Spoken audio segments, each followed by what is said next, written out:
Hello everyone, स्वागत है आप सभी का आपके प्यारे यूट्यूब चैनल नर्सिंग एजुकेशन में। दोस्तों जैसे कि आप सभी को पता है, हमारी चैनल की तरफ से आप सभी को आरआरबी नर्सिंग ऑफिसर की तैयारी लगातार कराई जा रही है। क्या चलाई जा रही है? आरआरबी नर्सिंग ऑफिसर की तैयारी जो है रेगुलर बेस पर चलाई जा रही है, जिसमें हम रोजाना जो है आप सभी के लिए इंपॉर्टेंट गोल्डन की पॉइंट्स लाते हैं जो कि एग्जाम के अंदर हमेशा पूछे आपसे जाते हैं। जैसे कि आप सभी को पता होगा, नर्सिंग एजुकेशन परिवार की तरफ से आप सभी के लिए आरआरबी की पॉइंट बुकलेट तैयार की गई है हमारे फैकल्टी मेंबर्स के द्वारा, जो कि बहुत ही ज़्यादा इंपॉर्टेंट होने वाली है। ठीक है, स्टूडेंट को भारी डिमांड को देखते हुए जो हमने आरआरबी की पॉइंट बुकलेट सीरीज है, जिसका प्राइस 499 था पहले, अब वो हमारे द्वारा जो है 250 रुपये मात्र कर दिया गया है, जिसमें सभी सब्जेक्ट्स के की पॉइंट्स और गोल्डन की पॉइंट्स जो एक ही आपको प्लेटफॉर्म पर देखने को मिल जाएंगे। अगर आप सभी को ये चाहिए तो हमारे व्हाट्सएप नंबर जो है डिस्क्रिप्शन में दिए गए हैं, जो कि होने वाले हैं 9351609780। यहाँ पर जाकर जो है आप मैसेज कीजिएगा, हमारी फैकल्टी टीम से बात कीजिएगा और बात करके ही संतुष्ट होकर ही इस टेस्ट जो बुकलेट सीरीज है इसको लीजिएगा। ठीक है, चलिए अब बात हम करेंगे आज की क्लास के बारे में। आज की क्लास जो होने वाली है इंपॉर्टेंट क्लास होने वाली है, जिसमें हम इंपॉर्टेंट गोल्डन की पॉइंट्स के बारे में बात करेंगे। ठीक है, चलिए तो फर्स्ट बात करते हैं इंपॉर्टेंट। सभी के सामने ये रहा। पिछली क्लासेस को हम आपने अभी तक नहीं देखा है तो जाकर आप देख लीजिए। वो बहुत ही बेहतरीन क्लास जो है हमारे तरफ से आपके लिए ली गई है, जिसके अंदर से एग्जाम हमेशा पूछे जाते हैं। चलिए दोस्तों बात करते हैं कि फर्स्ट वैक्सीन जो है वो डेवलप कब की गई थी। दोस्तों इसके बारे में बात करेंगे। जो पहली वैक्सीन थी वो डेवलप की गई थी स्मॉल पॉक्स की स्मॉल पॉक्स की डेवलप की गई थी। ठीक है, वेरियोला वायरस जो होता है इसके द्वारा क्या होता है, स्मॉल पॉक्स होता है, वेरियोला वायरस। ठीक है, अब बात करते हैं किसके द्वारा जो ये वैक्सीन का निर्माण कराया गया था। तो आपके जो एडवर्ड जेनर थे, इनके द्वारा जो है स्मॉल पॉक्स जो है इसकी जो है वैक्सीन जो है डिस्क्राइब करी गई थी, और जो टर्म वैक्सीनेशन जो है वो भी एडवर्ड जेनर ने ही दिया था। ठीक है, इंपॉर्टेंट क्वेश्चन है, एग्जाम के अंदर हमेशा पूछा जाता है कि स्मॉल पॉक्स की जो वैक्सीन है वो सबसे पहले डिस्कवर की गई थी और एडवर्ड जेनर के द्वारा की गई थी, और वैक्सीनेशन वर्ड जो है वो भी किसने दिया है, एडवर्ड जेनर ने दिया है। चलिए दोस्तों बात करते हैं नेक्स्ट कि एडवर्ड जेनर ने जो वैक्सीन का टर्म दिया है। ठीक है, और जो एडवर्ड जेनर ने दिया और वैक्सीन जो टर्म है जो एडवर्ड जेनर ने दिया है, लुईस पास्चर ने जो वैक्सीन दी है, जिनकी खोज की है, वो है एंथ्रेक्स, रेबीज। ठीक है, इंपॉर्टेंट क्वेश्चन है, एग्जाम के अंदर पूछा जाता है एंथ्रेक्स। अब लुईस पास्चर की फर्स्ट जो वैक्सीन थी, ठीक है, जो लुईस पास्चर की जो पहली वैक्सीन थी वो थी पोलियो वैक्सीन। देखिए दोस्तों, स्मॉल पॉक्स की वैक्सीन एडवर्ड जेनर के द्वारा दी गई थी, टर्म वैक्सीनेशन एडवर्ड जेनर के द्वारा दिया गया था। ठीक है, और लुईस पास्चर ने जो पहले वैक्सीन का निर्माण किया था वो कौन सा था दोस्तों, एंथ्रेक्स वैक्सीन और रेबीज वैक्सीन। ठीक है, और पोलियो वैक्सीन का किसने ठीक है किया था। और बात करते हैं इंपॉर्टेंट, जो पोलियो वैक्सीन जो है वो साल्क ने दी थी, इंपॉर्टेंट क्वेश्चन है। ठीक है, और पेनिसिलिन को फर्स्ट एंटीबायोटिक कहा जाता है, ये भी क्वेश्चन हमेशा पूछा जाता है। और जो होम्योपैथिक जो है इसके जो जनक है वो कौन है, सैमुअल हैनेमन। ठीक है, और जो ब्लड ग्रुप टाइप को जो खोज की थी किसने की थी, वो की थी आपके लैंडस्टिनर ने की थी। किसने, लैंडस्टिनर ने की थी। इंपॉर्टेंट क्वेश्चन है, एग्जाम में पूछा जाता है। चलिए दोस्तों बात करते हैं कि स्कर्वी के प्रिवेंशन के लिए जो थी वो जेम्स लिंड ने लाइफ साइकिल ऑफ प्लाज्मोडियम के बारे में जानकारी दी थी, और सिट्रस फ्रूट का प्रिवेंशन स्कर्वी जो है उसका प्रिवेंशन होने से रोकती है सिट्रस फ्रूट। ये किसने बताया था, जेम्स लिंड ने बताया था। और जो लाइफ साइकिल ऑफ प्लाज्मोडियम की खोज किसने की थी, वो रोनाल्ड रोड्स ने की थी। तो इंपॉर्टेंट आपके बारे में एक बार मैं फिर बता देता हूँ आप सभी को। स्मॉल पॉक्स जो है डेवलप किसने की थी, एडवर्ड जेनर ने की थी। ठीक है, और एडवर्ड जेनर ने क्या किया था, वैक्सीनेशन टर्म दिया था, और एडवर्ड जेनर ने ही क्या दिया था, वैक्सीनेशन टर्म दिया था। और लुईस पास्चर जो है उन्होंने एंथ्रेक्स की वैक्सीन खोज की थी। ठीक है, और पहली जो वैक्सीन थी वो आपकी स्मॉल पॉक्स की वैक्सीन थी। और जॉन सार्स जो थे इन्होंने जो है इंपॉर्टेंट पोलियो की वैक्सीन जो थी डिस्क्राइब की थी। और पेनिसिलिन जो थी वो एक प्रकार से पहली एंटीबायोटिक थी, और जो कि अलेक्जेंडर फ्लेमिंग ने खोज की थी। होम्योपैथिक के बात की जाए, खोज किसने की थी, तो उसके जनक जो थे वो सैमुअल हैनमन थे। और ब्लड ग्रुप की खोज किसने की थी, कार्ल लैंडिस्टर ने की थी। और सिट्रस फ्रूट जो है स्कर्वी से बचाव करता है, ये जो किसने बताया था, ये जेम्स लिंड ने बताया था। और लाइफ साइकिल ऑफ प्लाज्मोडियम जो है किसने खोज की थी इसकी, वो की थी आपके रोनाल्ड रोस ने। तो बहुत ही इंपॉर्टेंट क्वेश्चन है, एग्जाम के अंदर पूछा जाएगा, आप इसमें कंफ्यूजिंग नहीं होइए, मैंने हर एक चीज के बारे में आपको वर्बली भी बता दिया है। चलिए बात करते हैं ऑथर्स के बारे में। ऑथर्स क्या है, authors of important public books के, ठीक है। अब बात करते हैं कि इंपॉर्टेंट बुक्स जो भी आई है, ठीक है, हेल्थ से रिलेटेड, उनके ऑथर कौन कौन है इसके बारे में बात करते हैं। तो इंपॉर्टेंट है कि जो इंपॉर्टेंट बुक है जैसे कि public health antiseptic principle of practice of surgery, इसके जो ऑथर है वो कौन है दोस्तों, वो है आपके जोसेफ लिस्टर। कौन, जोसेफ लिस्टर, ठीक है, ठीक है। अब बात कर लेते हैं कि एक और बुक आई थी, चरक संहिता, चरक सुसूत्र ने इनकी खोज की थी। और एक आती है बुक समीथा, इसकी जो खोज की थी वो भी सुसूत्र ने की थी। तो आपके चरक संहिता जो है, ठीक है, और चरक संहिता जो है इसकी खोज किसने की थी, सुसूत्र ने की थी। किसने की थी, सुसूत्र ने की थी। अब बात करते हैं नेक्स्ट इंपॉर्टेंट कि जो इंपॉर्टेंट कंट्रीब्यूटर कौन थे पब्लिक हेल्थ के अंदर, इनकी बात करते हैं कि जो पब्लिक हेल्थ के अंदर जो इंपॉर्टेंट कंट्रीब्यूटर थे वो कौन कौन थे, इंपॉर्टेंट बात करेंगे। हिपोक्रेट्स सबसे इंपॉर्टेंट, ठीक है, ये थे। और दूसरी बात, आपके जो फादर किसका माना जाता है, तो हिपोक्रेट्स जो है इनको फादर ऑफ मेडिसिन माना जाता है। इंपॉर्टेंट, हिपोक्रेट्स जो थे इनको फादर माना जाता है किसका, मेडिसिन का, मतलब मेडिसिन की खोज किसने की थी, हिपोक्रेट्स ने की थी। और ये जो थे एपिडेमियोलॉजिस्ट भी थे जिन्होंने पहली बार डिस्क्राइब किया था किसके बारे में, क्लबिंग के बारे में, ठीक है। अब बात करते हैं सुसूत्र की। तो सुसूत्र जो थे इन्होंने सुसूत्र संहिता नाम की किताब लिखी थी, ठीक है। और इनको फादर ऑफ प्लास्टिक सर्जरी भी कहा जाता है और प्लास्टिक ऑफ कॉस्मेटिक सर्जरी भी इनको कहा जाता है, किनको, सुसूत्र को, ठीक है। और इनको इंडियन सर्जरी के फादर भी कहा जाता है। तो इंपॉर्टेंट चीज है, हिपोक्रेट्स को फादर ऑफ मेडिसिन कहा जाता है और ये ट्रू एपिडेमियोलॉजिस्ट थे जिन्होंने क्लबिंग के बारे में बताया था।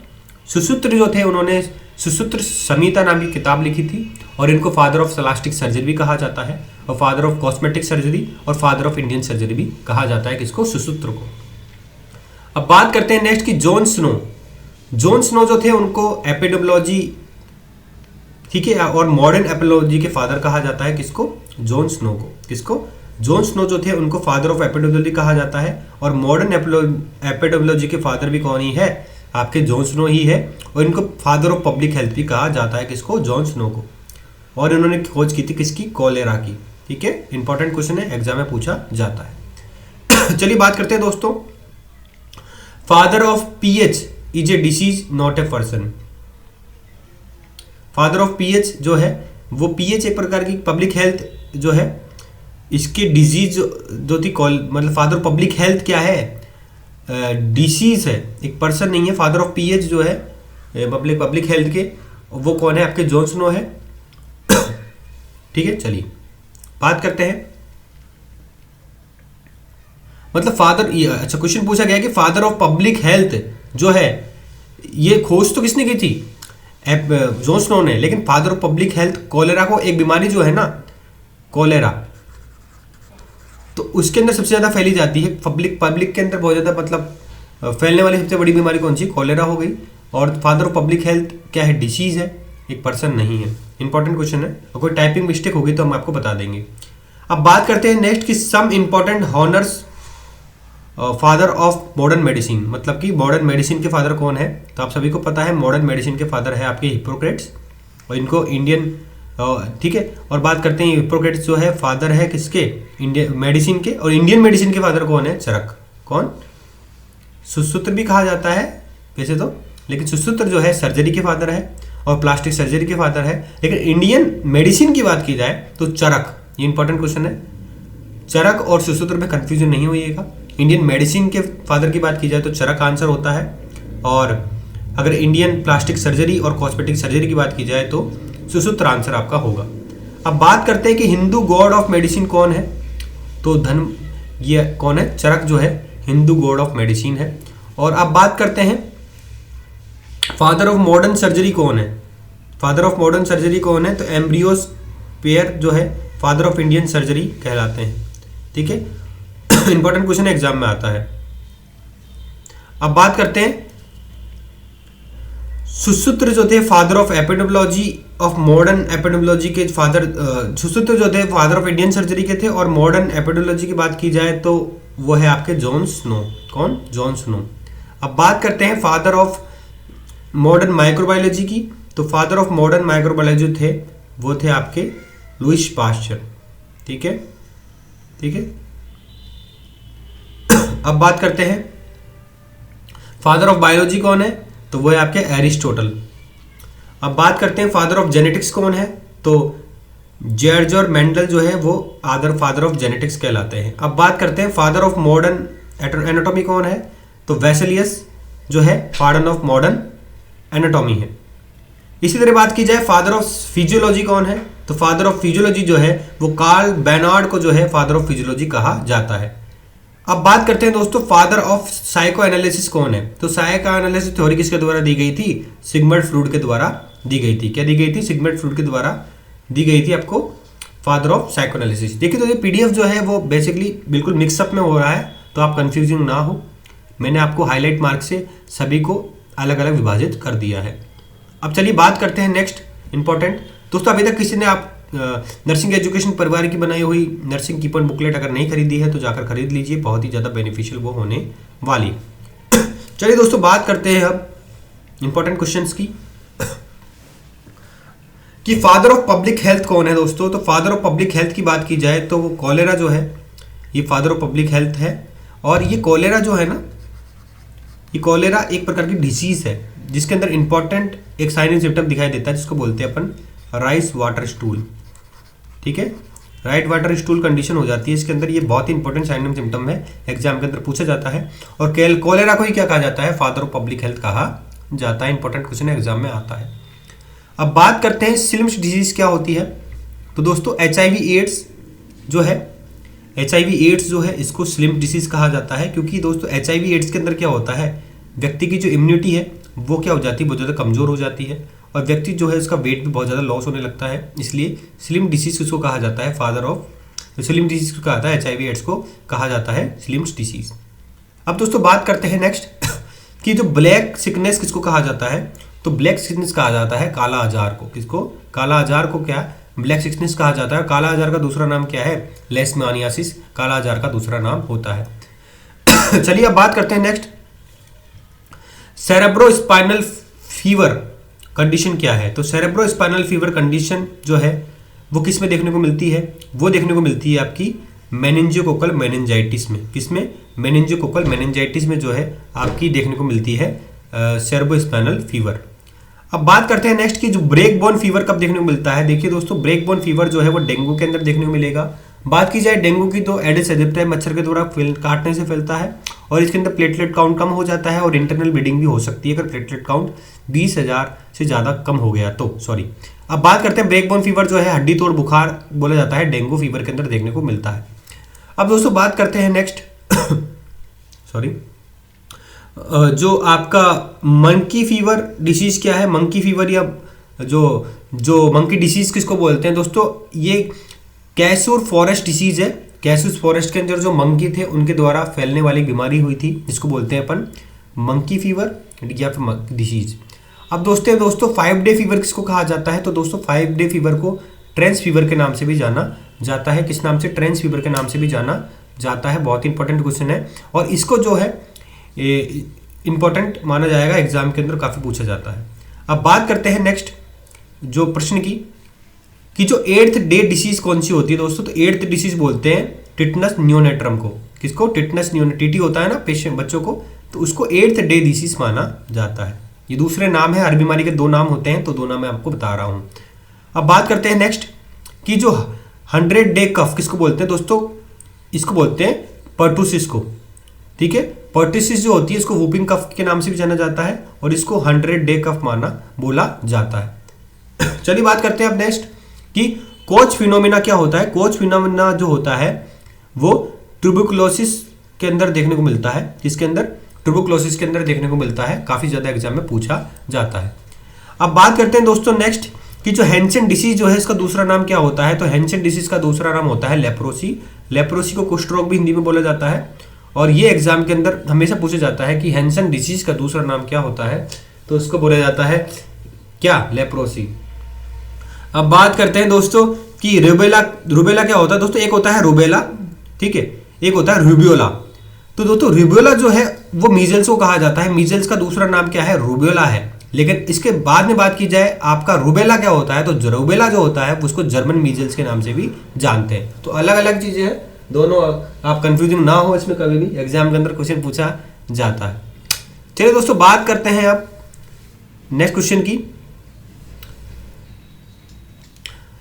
अब बात करते हैं कि जो इंस्टीट्यूशन और लोकेशन कौन सी है। दोस्तों आपके जो है इंडिया के अंदर, ठीक है, काफ़ी ज़्यादा ऐसी इंस्टीट्यूट है, लोकेशन मौजूद है जो कि हेल्थ डिपार्टमेंट के अंदर आती है, और काफ़ी ज़्यादा एग्जाम में इसके अंदर रिलेटेड क्वेश्चन पूछे जाते हैं। तो दोस्तों अब बात करते हैं हम हेल्थ इंस्टीट्यूशन की कि कौन कौन से हेल्थ इंस्टीट्यूशन मौजूद है इंडिया के अंदर, ठीक है। बात करते हैं सेंट्रल ड्रग रिसर्च इंस्टीट्यूट कहाँ पर मौजूद है, CDRI। तो सेंट्रल ड्रग रिसर्च इंस्टीट्यूट मौजूद है आपके लखनऊ शहर के अंदर, जो है CDRI का सेंटर है। ये एग्जाम में काफ़ी एग्जाम में क्वेश्चन पूछा आपसे जाता है। अब बात करते हैं नेक्स्ट कि जो सेंट्रल रिसर्च इंस्टीट्यूट है वो कहाँ पर मौजूद है। तो सेंट्रल रिसर्च इंस्टीट्यूट जो है वो कसौली के अंदर मौजूद है। ये भी एग्जाम में काफ़ी बार क्वेश्चन पूछा गया है। अब बात करते हैं नेक्स्ट की जो नेशनल ट्यूबरकुलोसिस इंस्टीट्यूट है, जहाँ से आपके सारे जो भी आपके जो भी प्रोग्राम चलाए जाते हैं, तो आपके जो नेशनल ट्यूबरकुलोसिस इंस्टीट्यूट है वो कहाँ पर मौजूद है, वो है आपका बेंगलोर के अंदर। ये भी काफ़ी एग्जाम में क्वेश्चन पूछा गया है। अब बात करते हैं दोस्तों नेशनल एनवायरमेंटल इंजीनियरिंग इंस्टीट्यूट। दोस्तों इसके अंदर काफ़ी ज़्यादा समझने के लिए कुछ नहीं है, आपको सीधे तौर पर इसको याद ही करना पड़ेगा, ठीक है। चलिए अब बात करते हैं next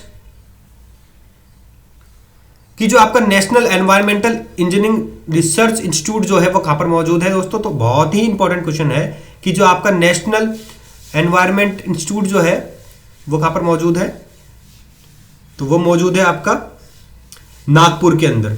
national environmental engineering research institute है NEERI, कहाँ पर मौजूद है, नागपुर के अंदर मौजूद है। चलिए अब बात करते हैं नेक्स्ट की एड्स कंट्रोल ऑर्गेनाइजेशन, जहां से सभी प्रकार की एड्स से रिलेटेड जो भी गवर्नमेंट के प्लान चलाए गए हैं, जहां पर ज़्यादा नाको, बहुत ही एग्जाम के अंदर क्वेश्चन पूछा गया है कि नाको का सेंटर कहां पर है। नाको मतलब नेशनल एड्स कंट्रोल ऑर्गेनाइजेशन मौजूद है आपका न्यू दिल्ली के अंदर। काफ़ी ज़्यादा इंपॉर्टेंट है, RRB एग्जाम्स के अंदर पूछा जाता है, ठीक है। चलिए दोस्तों आज के लिए बस इतना ही, कल फिर मुलाकात होगी नई क्लास के साथ में। जब तक के लिए जय हिंद, जय भारत। क्या हो गया?